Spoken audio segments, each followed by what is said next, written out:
Hi guys, today I just want to show you how to add Screencastify onto your Chrome. So if you see here, I'm in a Chrome window. You have to be using the Chrome web browser, otherwise this won't work.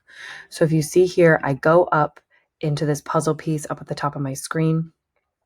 I'm going to go to manage my extensions. Okay, once I go into manage my extensions, I'll get a screen that looks like this.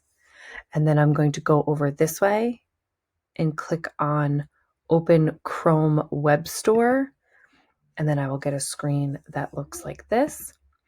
And then what I'm going to look for is there's a number of apps that the New Milford School District that's over here have said that will be helpful to us during this distance learning. So I'm going to scroll down and look for Screencastify. I'm going to go over Screencastify and just hit Add to Chrome. I'm going to add my extension for a video recorder. Okay, perfect. It's come up here. I want to make sure that it stays up here so I can click on it anytime I need. So I'm going to click back on that puzzle piece after I've added it, and I'm going to find it and hit the push pin to pin the extension, and that means that it'll stay up here. Okay, that's how you would add Screencastify onto your Google Chrome.